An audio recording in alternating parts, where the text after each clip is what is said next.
Yeah, we're live. This is the shirt. Excuse me. It's like this, like the one I'm wearing. Actually, the one I'm wearing, Lisa made, but these are the ones that we had made, and we got red and we got blue, and I'm going to give away one today. We'll do that a little bit later, so when more people get here. But we'll be giving it away. We'll do it like we did before, where we're guessing. Pick a number between one and something, and then we'll pick the number, and then that will determine the winner. I've already sent out 2 of them today from our previous thing, so it worked out pretty well. It's fairly cool.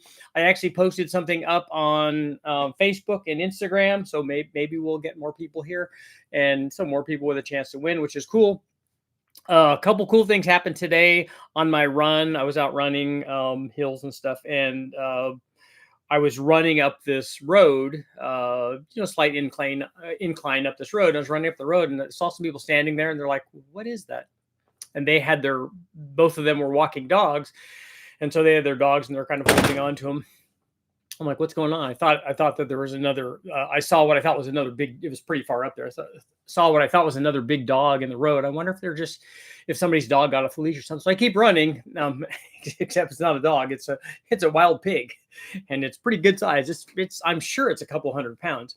And I just kept running right next to it. It kind of looked at me, and I looked at it. And I'm like, look, I don't want no trouble, but not that I'm not ready to throw, if that's what it comes down to. So I just kept running by, and it went by. And then after I finished my run, I told my wife about it, and we took our little dogs, the 1-year-olds, took them for a walk, kind of up the same hill that I ran, and then back down the other way. And I said, "This is where we saw the pig." And then we saw that there was animal control there, and they had surrounded it. It was in some big hedges and stuff. It's kind of hiding in there, I think. So I don't know if it was very dark and not dark outside. The animal was very dark. And pigs are one of the fastest devolving animals. I don't know if you knew this, but they're one of the fastest devolving animals. So if a pig from a farm gets out and goes up into the hills, it starts changing immediately. Its skin color can change. It can grow real wiry hair. It can grow tusks. It can turn into essentially a wild pig, which is very, very cool. The animal control they were trying to capture it, and there were people standing around, standing around watching. So, a little bit of excitement. A lot of times we go out and we see, I always look for snakes and stuff, which we don't see very rarely on that kind of run. Lots of lizards. We see lots of deer and sometimes quail families and turkeys and things like that. But that's the first time I've ever seen a wild pig or semi-wild pig or whatever. So it was fairly cool. Today as I said, we're going to give away a t-shirt. And we'll get into that in just a little bit. So we'll give away a Raw and Cam t-shirt. But also what I want to talk about is the thumbnail that I have up is a 4-hole throttle body on a single plane intake on a 5.7 Hemi. This one was on a earlier Gen 3 Hemi from a Dodge Ram. And we'd run it with a bunch of different intake manifolds, including this one. And it's interesting to me that people would run a manifold like this to begin with, because first of all, that single plane intake manifold on that Hemi loses power through almost the whole curve compared to the long runner truck manifold or the composite Magna manifold that I call it the Magna manifold that they use on the cars. And then also the SRT8 loses compared to those because it's a little bit shorter runner, but still the longer runner stuff quite a bit better than that single plane manifold. The single plane manifold is kind of low profile. It used to come on, I don't know if it still does. It used to come on some of the Mopar Performance crate motors, and it does a fairly decent like peak power number, but it's really, really soft through most of the curve. I'm surprised that people want to use it, given the trade-off. We've used it. I used it on my Hemi book, and excuse me, we've used it for testing on a few things. And where we really applied it, where it worked fairly well, was with a centrifugal blower, because we needed engine speed to help make the power, because the centrifugal blower adds boost and power at greater engine speeds. And so it worked very well there. And we wanted to, run this thing out and make power. And so adding the blower to that on the single plane manifold, even though we lost power down low, it helped it to run, higher engine speed and then make lots of power. So it worked out fairly well for that. Again, if you run the long runner Ram style manifold or the truck manifold, it just fills in that curve. and that's what intake manifolds do, whether they're boosted or not. And so it works fairly well. The thing that I wanted to talk about was how would we run this manifold with the 4150 4-hole throttle body and port injection, and then how would it compare to just running a carburetor on there. For the Hemi, they also have, like they do with the LS, MSD has the ignition controller, so you can run it carbureted. And honestly, if I were running that manifold, I would run it with a carburetor, because we get charge cooling from the carburetor itself, which tends to help through the entire RPM range of that manifold. It doesn't change what the manifold does. It just kind of enhances everything from charge cooling. And you don't get that with the port injection, down at the base of the interface between the manifold and the cylinder head. You just don't get it there. There isn't really time for lots of charge cooling to take effect. You can also run, and lots of guys have, the 4-hole injection units there that replace the carburetor. So you're spraying fuel in there. So you get additional charge cooling from the fuel there. You also can get a little better tuning, I would argue, than a carburetor through, you can kind of make the air fuel curve be anything that you want at any RPM range and at any load and stuff. If they have the ability to adjust it and then to adjust the timing based on load, you can do that, and it works fairly well. The carburetor, that's a little bit harder, not impossible.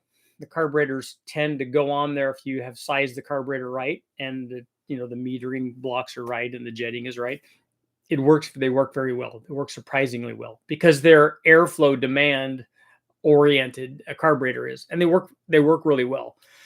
Like I said, that particular manifold there would not likely be my choice for anything but the high RPM stuff that we were talking about, because intake manifolds are RPM specific, and that one is a high RPM manifold. It doesn't matter what you put it on, that's where it's optimized to make power. And I would argue also that design of that specific single plane also is not optimum.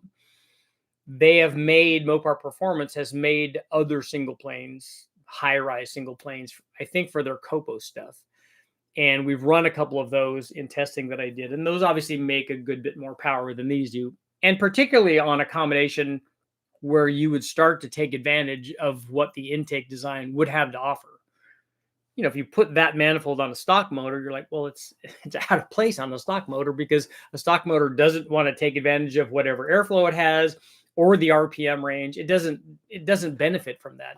It would benefit much better from a stock manifold, and the guys that built the stock stuff did a pretty good job. And we see that when we run their stock manifolds, stock intake manifolds, they do very well. They would make a little bit more power if you could introduce fuel in there. The problem becomes, how do you get distribution if you're injecting fuel, into the front of this, or if you could configure injectors inside there and have them be out of the way of the airflow. There'd be some hurdles to overcome that could help you make more power. But on these carbureted things, introducing the fuel obviously plays a big part in power production. My question is, and this is a confusion for a lot of people, is when they go to run these carburetors or swap from a carburetor, put on a 4-hole throttle body with port injection or these 4-hole throttle bodies with injectors in them, what is it they're trying to get? Are you thinking that the carburetor is not sophisticated enough and that it doesn't add enough power, or that the fuel injection is going to add more power? You could argue that. The atomization on a carburetor works very well, especially if you've sized it properly and tuned it properly. It works very well. It's hard to get better power than the carburetor a lot of times. What you can get is better fuel mileage and that kind of thing with fuel injection, because the tunability is quite a bit better. So you can make the same, let's say, same power and maybe have a little better tunability. But it's, I would argue that it's a lot more problematic getting that fuel injection to work rather than just putting a simple carburetor, especially on milder combinations. A guy that has a carbureted, excuse me, carbureted mild small block Ford or small block Chevy or carbureted LS or whatever, and he has a carburetor on there and it's on there and working, they think that putting the fuel injection on one of these 4-hole fuel injections or port injection is going to be a big step up in performance. In most cases, that's not the case. And in most cases, they could even go down in power, but maybe equal the power that they have already. And so the carburetors work fairly well. I like the way, and Brule was famous for that. Just put a carburetor on it. and for a lot of things, he liked doing that. Just stick a carburetor on there, single 4-barrel, a distributor, get the motor running, get it working, maybe get it broken in, and we know that it works. Okay, it's fine. Now let's put the more sophisticated or complicated things on there. And now let's get that to work, knowing that the rest of everything's okay. Because if you put something on there and it doesn't work, you have a lot of things now to choose from. If you don't know that the motor's okay, know that the motor's okay, whatever the thing that you just put on there when you're testing is the thing that's not going to be right. And that's the thing that you need to look at. And so it makes it easier to diagnose problems if you can, if you can identify what's the last thing I changed. Oh, that's when the problem started. Let's look at that thing. So we'll start our poll.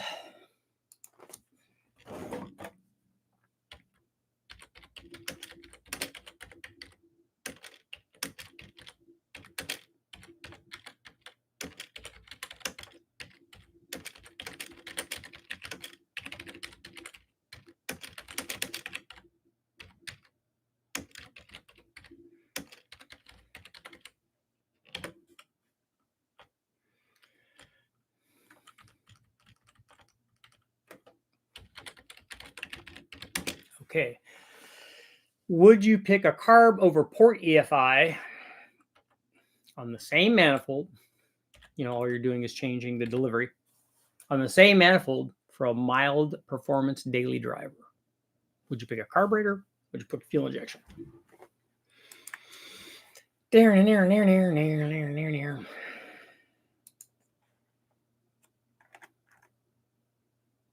Danny, Turbocentra. Pigs are dangerous. They are. When we went to Florida, when I went there to go catch pythons, that's one of the things going out in the swamps that we were concerned about is wild boars, basically, or wild pigs. So we dressed appropriately. Did you check out the HHO system and pulley setup? How did you get horsepower of the pulleys? I don't know yet. I haven't looked at the pulley thing in depth. My wife and I are wearing our Raw and Cam shirts. Very nice. Looking forward to the next option. I know I need to make another set of shirts. I want to sell out of the shirts that I have, and then we can talk about doing the next one. From Arizona, see javelina around a lot. Yep, usually run in packs, very dangerous. We have wild pigs. My family had a ranch up in the hills a few miles from where we saw this one. And they would come down at night from the hills and root up the ground and destroy it and stuff. And the rancher that leased the property that had cattle on it, he was not digging it. They would dig big holes and stuff. And so they were trapping them up there. Baby Shark, what's going on? You're on time. Arkansas, I truly have enjoyed watching your videos. Helps get my boys into auto work. That's cool. Hawaii's in the house. I need to take another trip to Hawaii. Just got the email.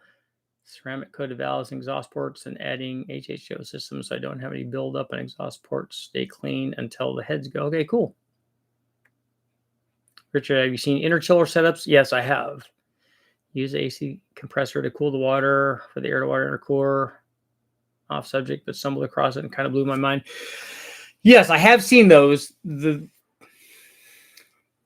concern I have with those is that you're using power to do the cooling. And so you're going to have some power loss from that system. And I don't know what the net gain is from that. Having it be colder is good, always better. And I know that the factory stuff like Dodge use that on their Demon. I would just like to see it in action in the real world in a car driving around and data log that stuff and see what's going on. My mother-in-law has a 16 Dodge Challenger with a 3.6. Don't really see too much aftermarket parts for it. Does BTR make anything for power? Not for that V6. But you can add boost as long as somebody has a programmer to tune that.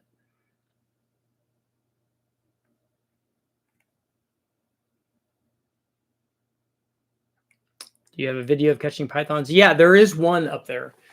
I have a couple of snake videos up. I didn't want to have this channel be a snake channel. I may do a different one because it's also something I love doing. But I did catch one. We only caught one small python.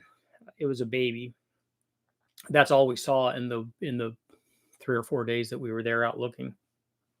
Lots of other snakes, but only one Burmese python.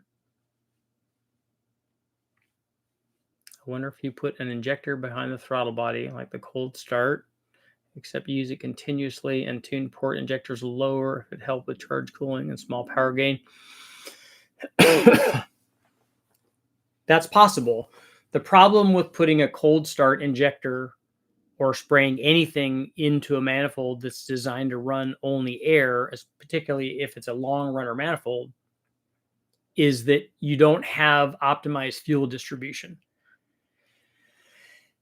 And so all of the fuel that you're spraying in might not get to all the cylinders evenly.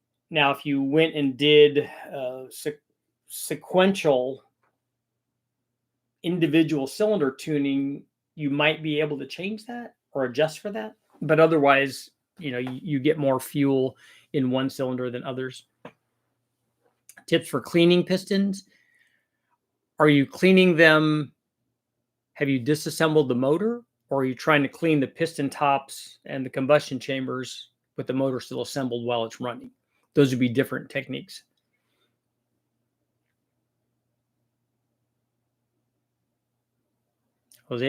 Todd was able to clearance my engine last night, so now it's on to intercooler and cooling system and throw spark to it. Cool.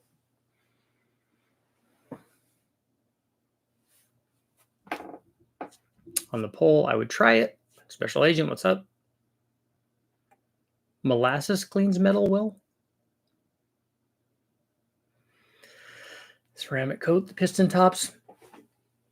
Actually, water injection or water methanol injection does a really good job cleaning piston tops and combustion chambers while the motor's running, because you superheat that stuff and it steam cleans everything. If you take a motor apart that has been running water injection or water methanol injection, it's really clean inside.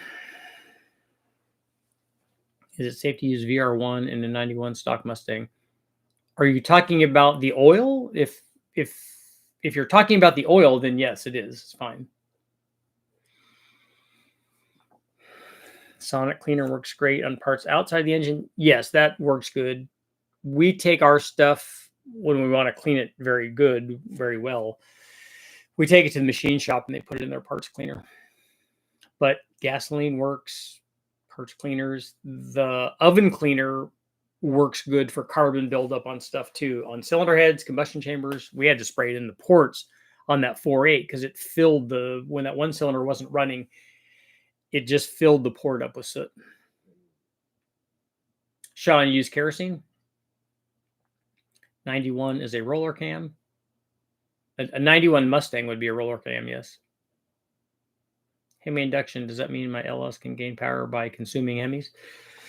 Yep, you can go race demons and see how well your LS does.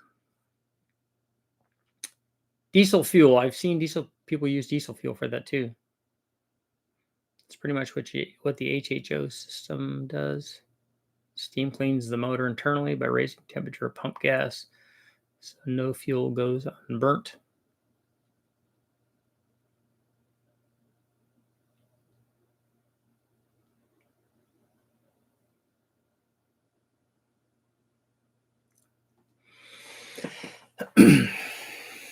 That would be cool.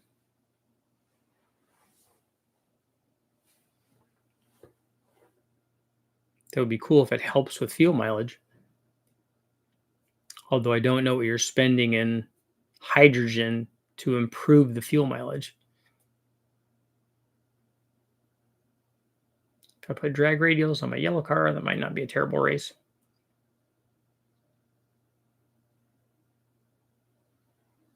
If I get the HHO system and mail it to you, I don't really want. As interesting as it might be, I don't really want to have people mail me stuff and have to mail it back. Something always happens when that transpires. It gets lost, it gets stored somewhere, and then I can't find it. It gets damaged.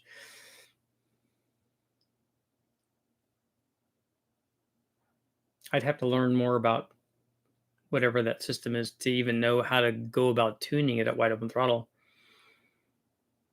Cost is distilled water and table salt.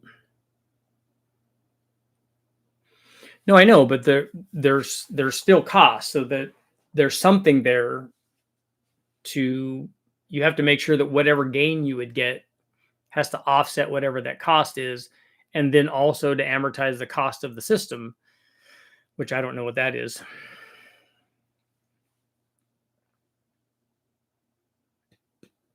RIP makes a centrifugal supercharger kit for the V6 Charger and Challenger.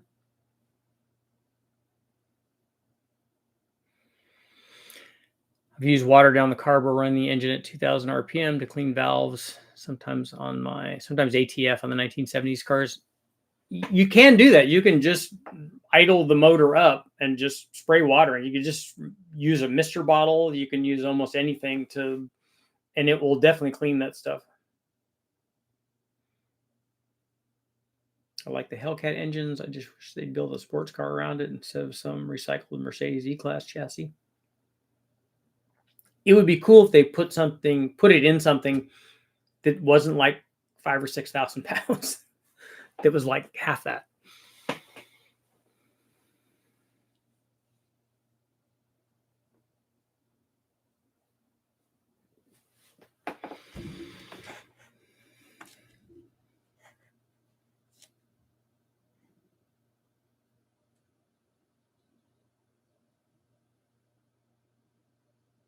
Ultrasonic HHO fogger.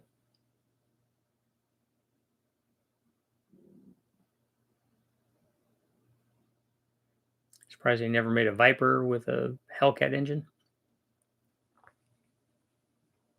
I mean, if you have a whole bunch of them laying around, you should do that.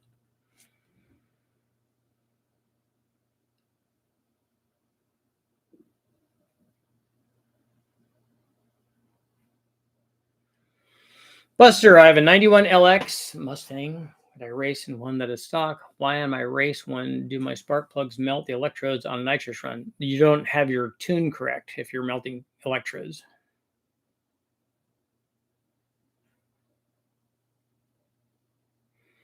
Was it a good aluminum block cleaner? The Easy Off oven cleaner works good.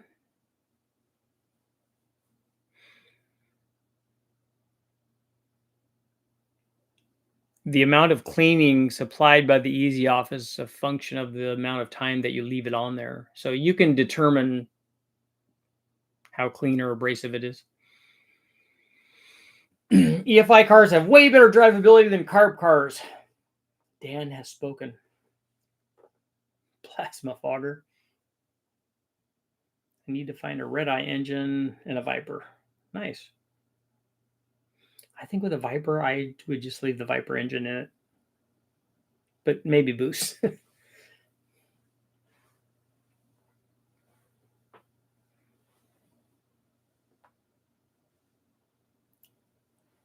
I really like the Vipers. I think that the Cobra Daytona body style is pretty impressive.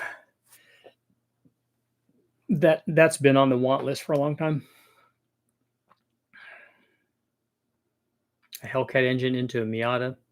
That should be definitely doable. I mean, guys have been putting V8s into Miatas for a long time.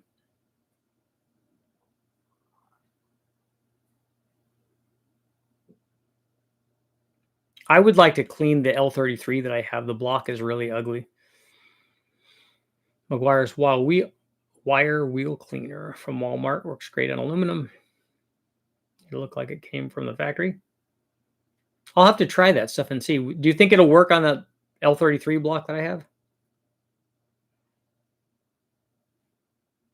Throttle did a Hellcat and a Viper. I like that the Viper has a V10 because they were told no V8s.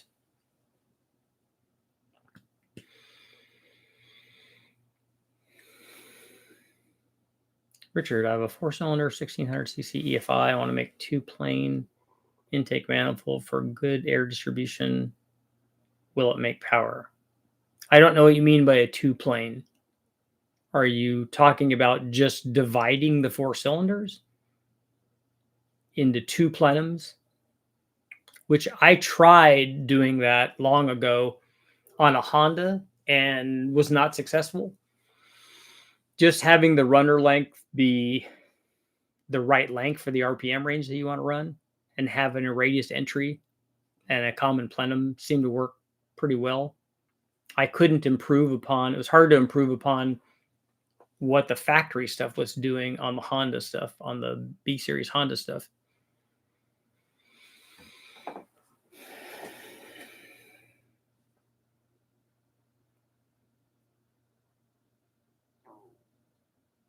Thought about building an HHO generator to try and lower fuel costs on a daily for a long time. Too many irons in the fire.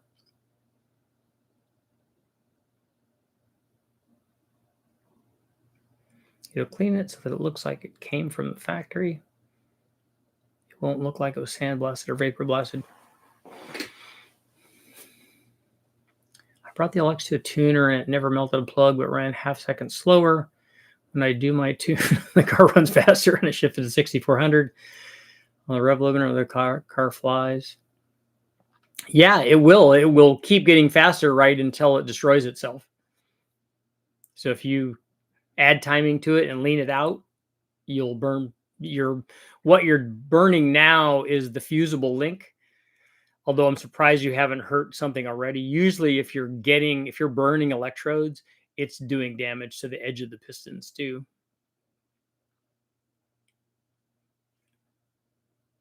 It's cleaner for wire wheels, like spoke wheels. Super clean on aluminum. Leads to corrosion. What's the definition of mildly modified? Like sub 400 horsepower.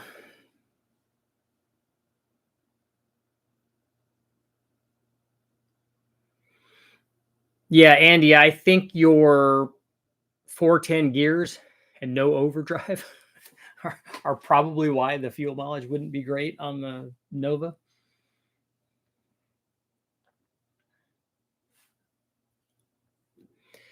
$54 people watching and only 23 likes. That's not even 50%. Never wire wheel your aluminum block.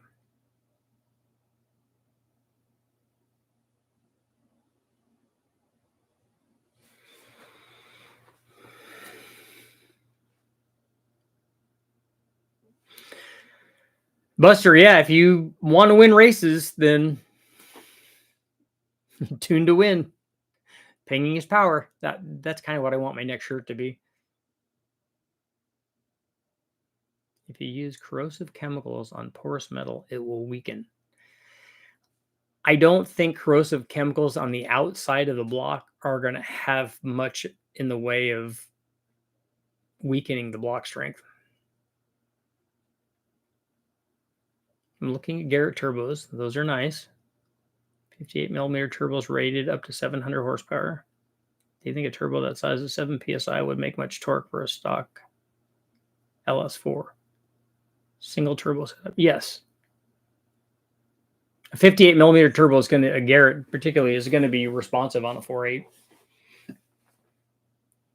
And if the 4.8 stock and you want to double the power output, that's what you could do with that turbo. For 1 and 4, 1 plenum, for 2 and 3. Amir, I know what you're talking about. Like I said, I've already built one for the Honda. We did 2 common plenums, and I also made, when I did mine, I made the runners and the plenums adjustable so I could pair each 2 set of cylinders.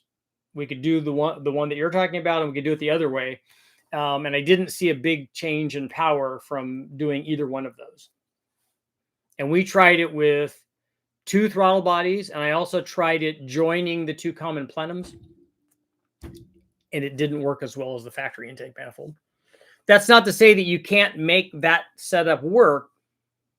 It will take a lot of testing and trial and error and a dyno to make it work.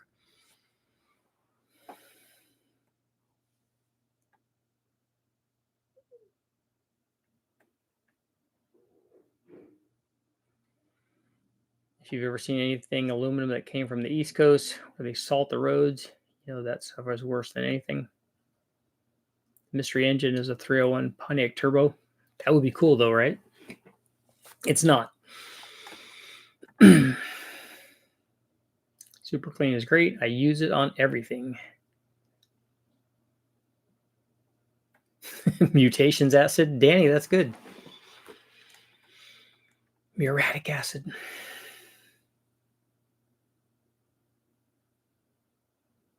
Vinegar is the magic stuff, right? I know Lisa uses that for weeds.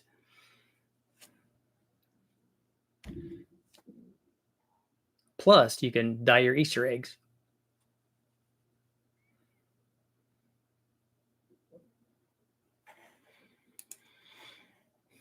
Which, as we know, is the most important thing.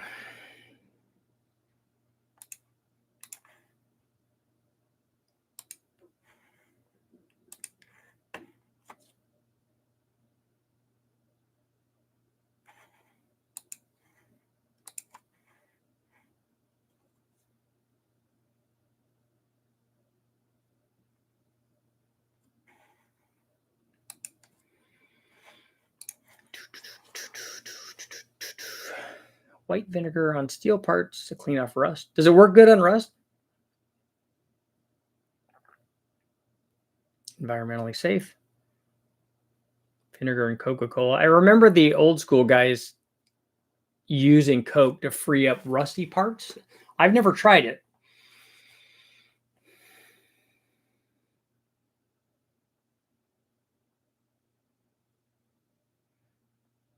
It works good on rust. It is pretty acidic. I have an E303 cam of that engine with TFS. Ooh, high port heads, old school stuff. That's what I had on my Mustang. And it loves 6,400 RPM shifts. Everyone tells me the eCam's good to only 5,800, but mine seems to love 6,400. The dyno will tell you what it likes. And also, the camshaft is not the only thing that's going to dictate what RPM range you want to run. What is the intake manifold on there? And if you're running something at the drag strip, you want to shift past the power peak anyway to get the best ET in mile an hour. Went to the drags at Sonoma last weekend. My top fuel friend was there doing cylinder heads on Ron August Jr.'s car. He used to do the heads on Cruz Pedregon. Coke works good on corroded battery terminals. I thought Coke was an acid. We use baking soda, a base on battery terminals, because that's usually acidic.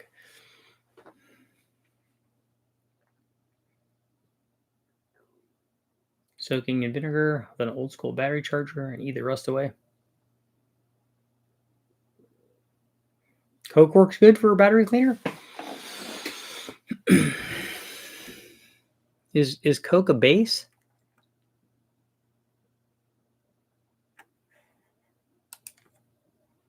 Would you pick a carb over port EFI on the same manifold for a mild performance daily driver?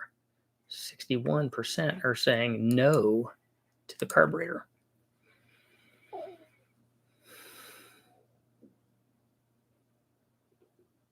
Fun fact, Coke cans are coated on the inside, otherwise Coke would eat through the aluminum in less than a day. That would be pretty messy. I remember seeing that on How They're Made or one of those programs.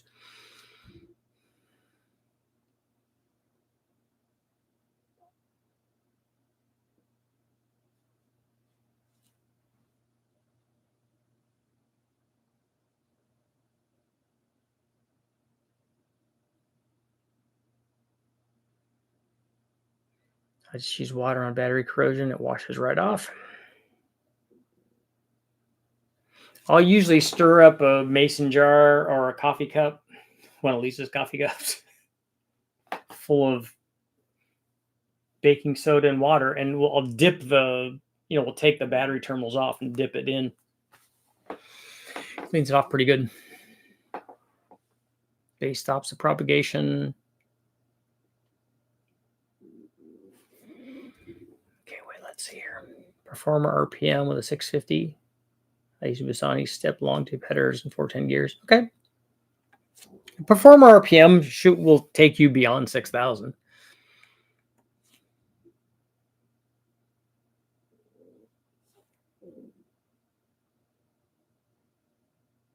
My grandfather used to glue a penny to the battery for corrosion.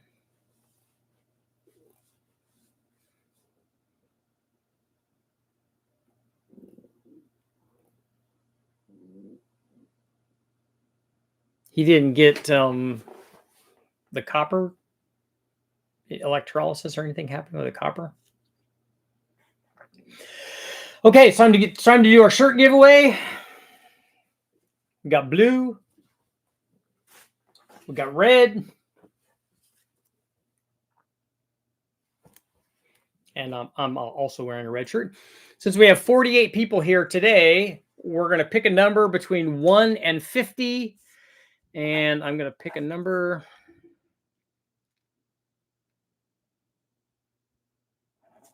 Okay, I have picked a number. You guys somebody pick a number. Well, all of everybody here, pick a number between 1 and 50. The Penny X is a sacrificial diode. Cool. Pour Coke all over the engine. I want to see what's going on there. Because are we pouring rum on there too?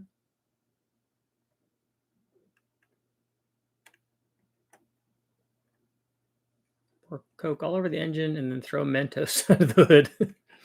There we go. Don't know about the penny trick, but pennies made before 82 were copper. After that, they were zinc. Yeah, copper plated zinc.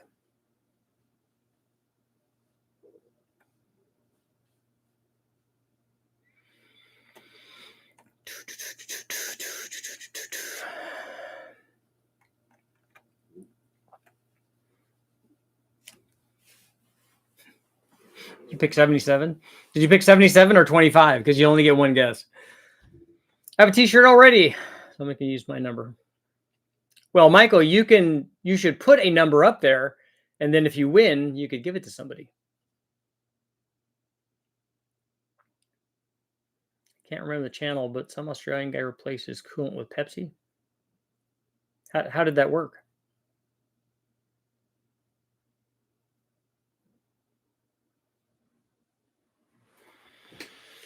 Darren. Come on, pick a number. Pick a number. Pick a card. Pick a card. Any card. How do we get a shirt? You can buy one if you'd like. They're available. Just send me an email. Or if you pick a number between 1 and 50, somebody's going to win a t-shirt. My friend John wants 3. What happens if we pick the same number?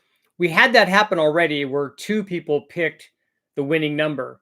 What I do is then eliminate everybody else, grab those 2 people, and then we picked a number between 1 and 10 between those 2 people, and then the person that picked the right number or closest to the right number won. Luke, you got to pick a number between 1 and 50. Pinging makes power. I'll send you a photo of my car and the melted plugs. Yeah. Pinging is power. That was my favorite saying. 8, obviously, that's the winner.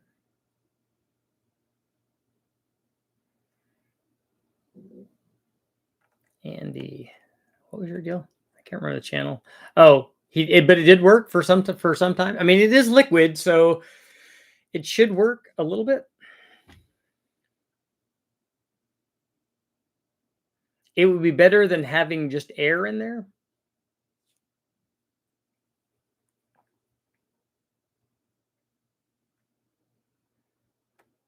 So we'll give guys a couple more minutes to pick a number between 1 and 50 to win the shirt. And whoever wins, what you'll do is just send me an email. Just tell me the size and the color that you want. I have larges up to 3X, I think, in both colors. When you hear the typewriter under the hood, you know you're making power. Yeah, I can't tell you how many times I was down with my buddy Steve at Powertrain Dynamics. Guys would bring cars in to dyno tune them, and he would roll into them like on the first thing on the dyno, just rolling into it to kind of see how it's all going to work. And it would just rattle itself. Like, it seems like it rattled itself to death. And I'm like, you haven't, I remember making a comment to the owner of the car. I'm like, you don't drive it like this, right? You just brought this over from someplace locally and drove it easy. Oh no, I've been driving it all the time. It makes that noise all the time. I'm like, oh my gosh, I have no idea how this thing is even still alive.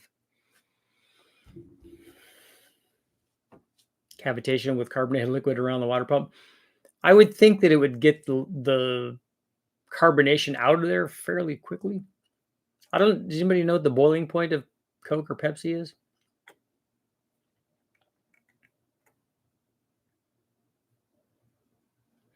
Jim, you've got to pick a number between 1 and 50. So 72 is not going to get it done.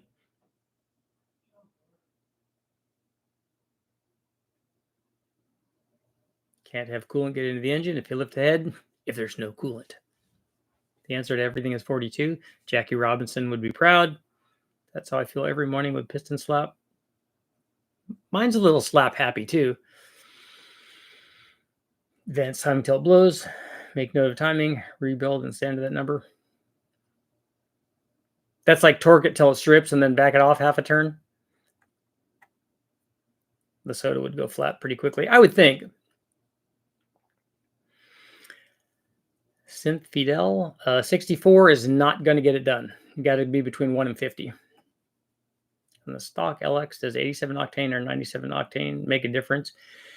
It will if 87 octane is activating the knock sensor, which it could at wide open throttle, depending on what ECU you have on there and what the timing curve is. So if it's activating the knock sensor, the higher octane will make a difference. If it's running full timing on 87 and is not adding any timing on 94, you're not going to see a change in power. Well, that's right, Dan. I didn't think about that. It could also act as a stop leak.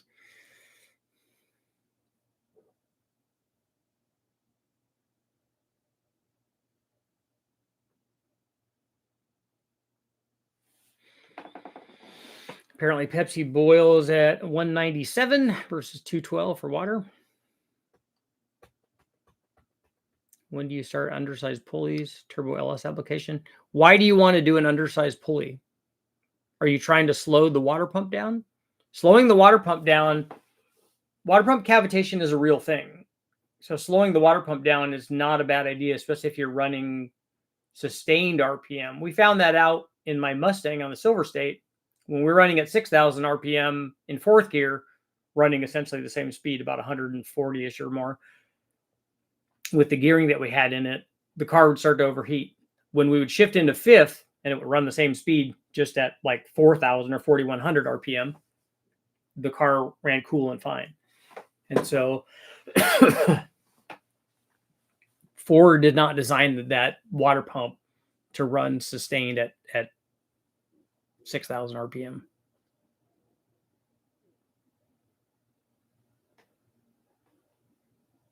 Run the overflow tube out the back, and the Mentos will add thrust. There you go. See, always thinking, that's that performance edge. It's the Mentos Nitrous. I'd love to have fuel injection set up, but I can't afford it. I'm waiting for the prices to go down. I don't know that that might be a long wait.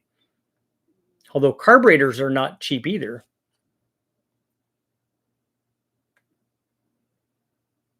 I was under the impression that once you started the turbo, you wanted to undersize to avoid burning up water pumps and alternators. I don't know what you mean. A turbo runs off of the exhaust. It has nothing to do with the accessories. Are you talking about a supercharger? And even with a supercharger, that's not going to make any difference. The real question is if you would use wild cherry Pepsi, which is the best of the Pepsi family. Blow a head gasket. Does it smell like cotton candy? I would hope.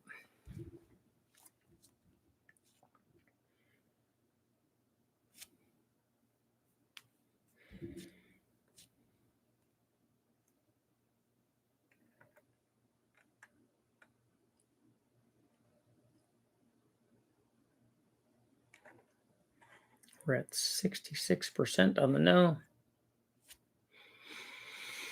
I was thinking supercharger, and the supercharger is not going to affect the other pulleys that you're doing stuff on anyways.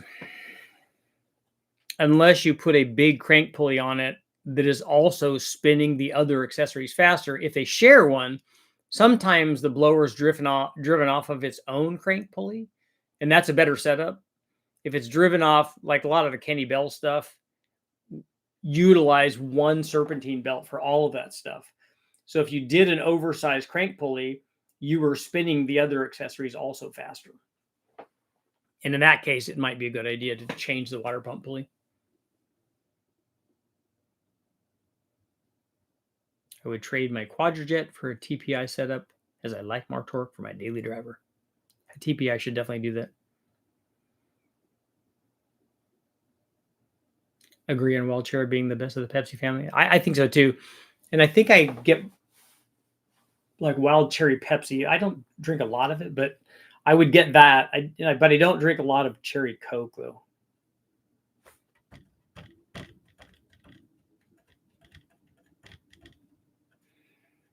Wild cherry Pepsi is my choice when I'm having pizza. Baja Blast Mountain Dew. Team Extreme. Eat Extreme Mountain Dew. Okay, we got 3 more minutes, and then we'll announce the winner. Pepsi Clear. I don't think I've tried that. Is that like mystery Pepsi? Is that like the mystery of... Trying to think what the clear one is.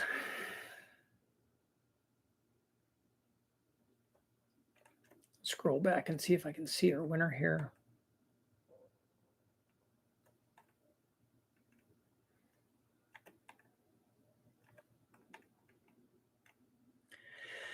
Near.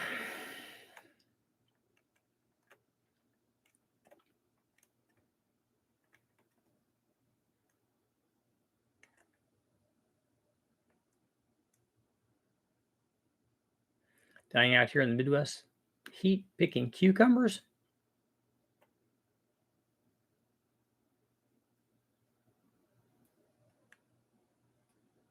So, Sean, you like Coke products more than Pepsi? Carbonated battery acid? That doesn't sound good. It's Coke. It's just clear. It doesn't have the dye in it. Crystal Pepsi from the 90s was the best. How about Jolt Cola? Like Coke with my liquor and Pepsi by itself. More of a Sprite guy. I do have to say that because the Westech... I think that they had both Coke and Pepsi. But when we would have Crown, we would have Crown and Coke. I think we did do that.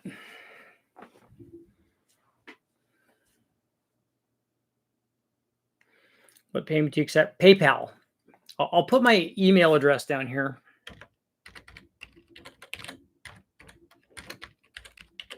And if you send me an email, I can give you information on the cams.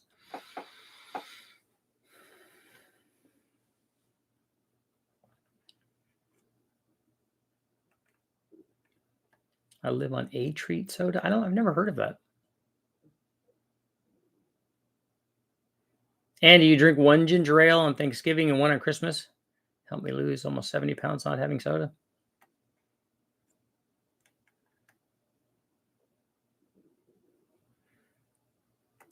Yeah, Sean, you got to have Jack and Coke, right?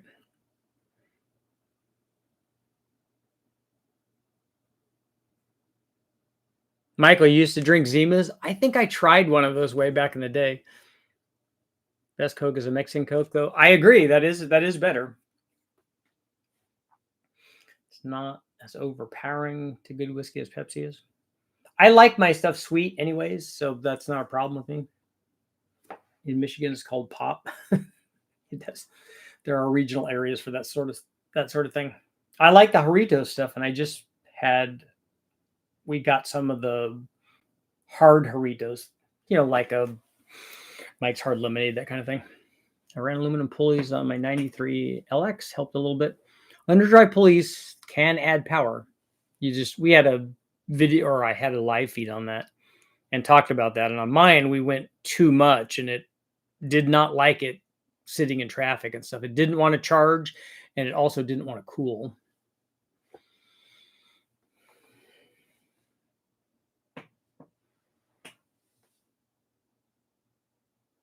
A good crispy Sprite. Pop has different tastes for different regions. Zima, I would not admit to that. Todd throwing Zima shade, man. I tried the hard Jarritos the other day. It was good. I like it, and especially if we're having Mexican food, we usually get those anyways. But we wanted to try the hard ones because we have a good like Mexican food place or a market right around the corner from us. They do good food there too, and we got some of those, and I liked them. Richard, would Hellcat injectors be compatible with factory LSECOMA 8.1? I don't know. I don't know enough about the Hellcat injectors. I don't know what size they are. I don't know what length they are. I don't know what diameter the O-rings are. I don't know what the resistance is on those. So the only way to tell would be for me to have both of those in front of me and see if they're all going to fit together, and then to run them on the ASNU machine and see what ohm injector they are. I can get a Fresca.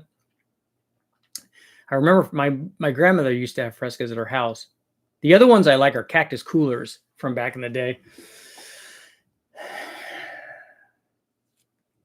Zima's like riding a moped. It's okay to tell your friends find out. Mopeds are cool.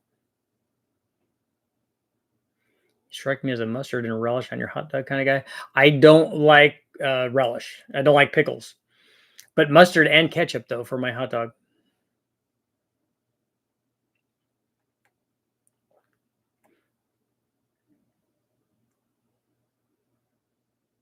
So take a swig from the Zima bottle and drop in a shot of vodka. That's what I would do if you look at a lot of the old live feeds. When I would do those, I would have the Mike's Hard Lemonade, but we would drink some of it and then add a shot, because then it was Mike's Hard Lemonade, but it had a purpose.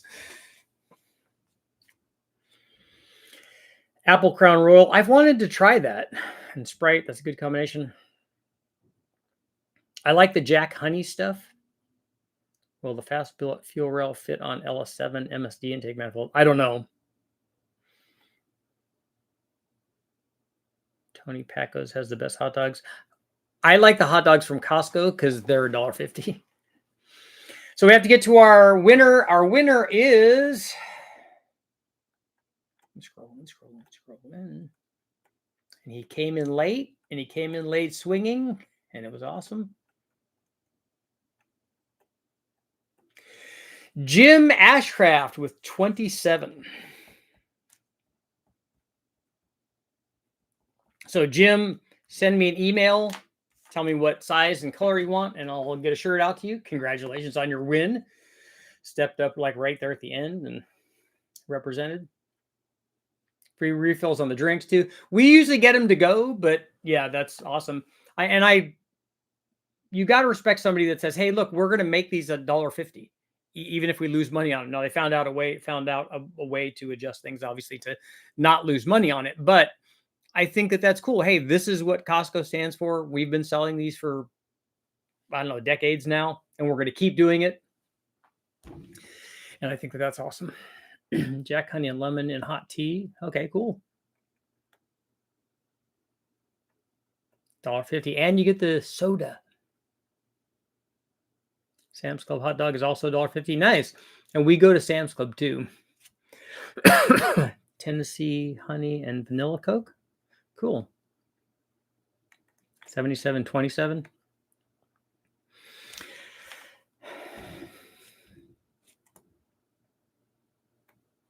And we also had a 39 and a 14. Paco used to do 5 hot dogs and a bowl of chili for $12. That's nice. How much are the shirts? The shirts are $20. Dennis, yeah, there were a couple of guys that were off by 1. I used to love lemon drop mixed drink, 100 proof vodka and lemon concentrate, and a couple packs of sugar. Nice. Make your own lemonade. I like it. When life gives you lemon vodka, you make lemonade. Cheap lunch is a loss later to get you spend money in the store. I know, because you can't go to Costco and not come out there with a. I mean, you're there, you're going to get a whole truckload of stuff.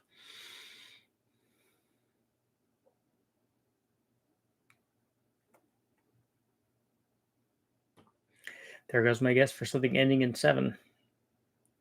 For tonight, there'll be another one. So the question now is, will Richard recycle a 7, or will he not do it? Will he do it because he thinks that you guys think that he's not going to do it? So what kind of guy is Richard? Third crypto commercial in 15 minutes? I'm not a crypto guy either. Inflation can't stop Hostess snack cakes. I'm just glad that they still have the cherry pies. Although I don't like that they have them in the cardboard containers because it doesn't seal in that Hostess freshness.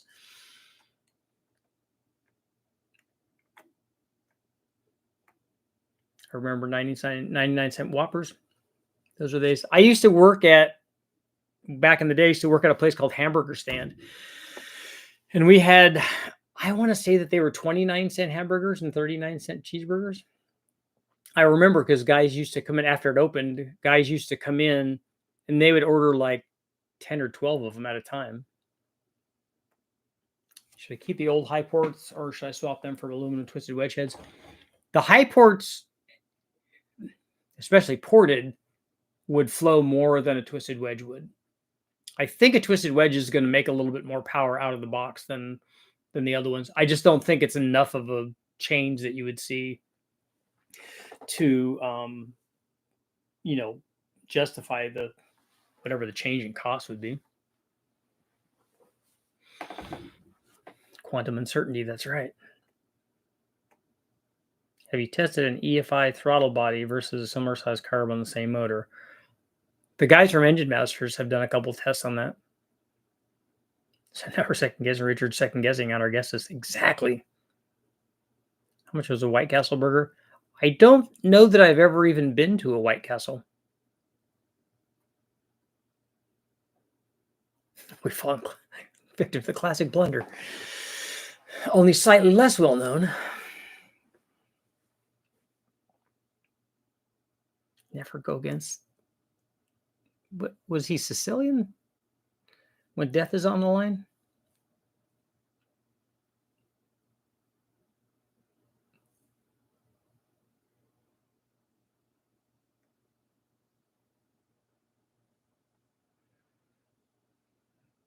Richard, you need numbered ping pong balls and a big clear globe like the lottery.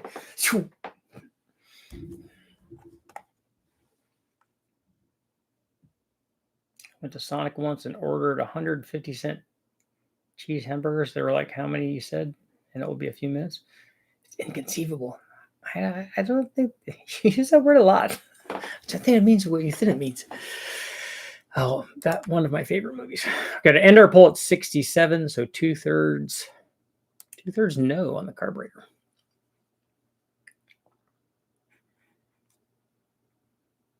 Yeah, lots of Princess Bride references. But the high port, whatever the car runs NA that day with a nitrous run, it's always 2 seconds faster. How much nitrous are you running on it?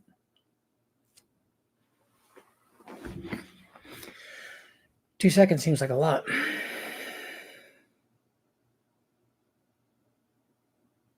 Yeah, Sean, I've got to leave from here and go out to my daily truck and see if I can diagnose the AC, which I haven't done yet.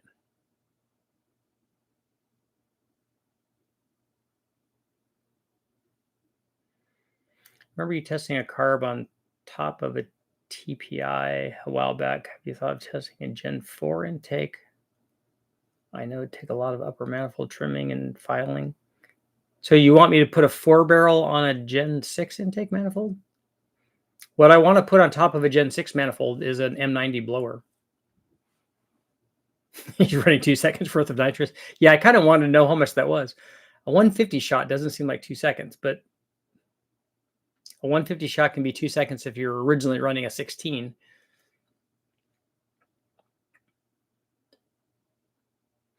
Andy, that is true. That rumor is true. I'm gonna have to watch The Princess Bride now. It is really good. They're ROUSs. I'm not saying I want to build a summer home here, but some of these flats are actually quite nice.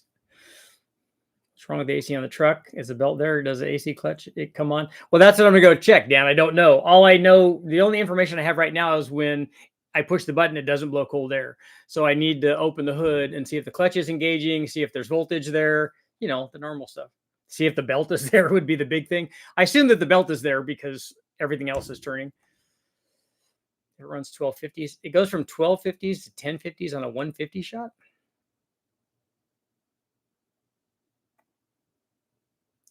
Tuning with a laptop instead of changing jets and other carb dark magic is why I went with the EFI throttle body. I have to say, I like doing this. It takes a lot less time to do that than it does to go in and do jet changes. The AC has a separate belt. Oh, okay. Yeah, that's right. I don't.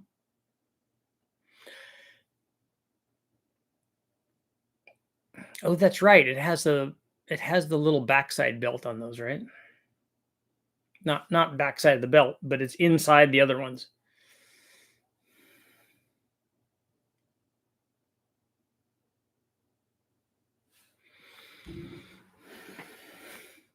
One more minute.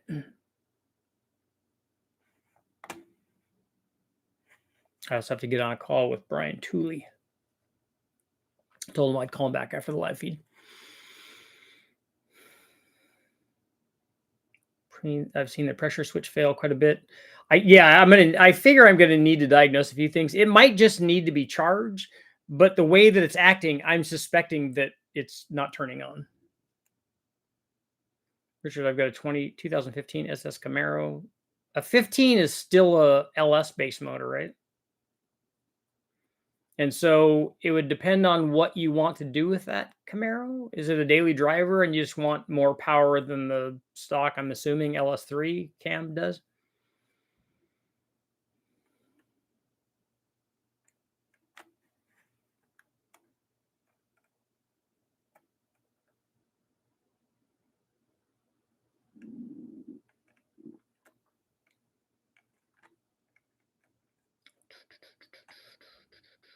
Carb guys will have the last laugh on the MPs. Yeah. You hit the nitrous off the line. I was going to say, the other thing that helps with changing the ET,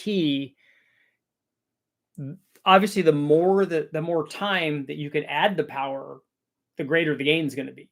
So if you just hit it like after you've done your 60 foot and then engage it, or just engage it in second gear or third gear or whatever, the amount of gain that you get from that shot is going to be less than it would be if you're like nailing it right off. And having a change in 60 foot time of that much can be a big change on the big end.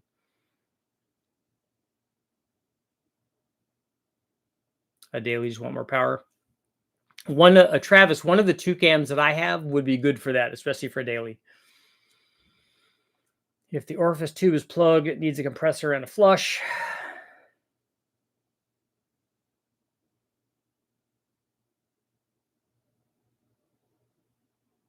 Some of the cars in any Mad Max movies have EFI. First things first, open the hood and see if the belt is there. Yeah, I'm going to go through it step by step. We'll see if the belt is there. I'm going to turn the AC on and see if the clutch is engaging. put gauges on it. I don't have any gauges, so I don't have that. I feel like carbs are simple, and using a vacuum gauge and timing light is easy too. All of that's easy. It's just all the things are easy if you've learned them and or done them before. All that stuff's easy. On that note, it's time to go. Congratulations, Jim. Make sure to send me over your email or send me over an email with your address and stuff so I can send it out. My guess is at the miles you have on your truck, the clutch is worn. That wouldn't surprise me. It has a bajillion miles on it. It's 350,000, I think. Now, on that note, I will see you guys all tonight.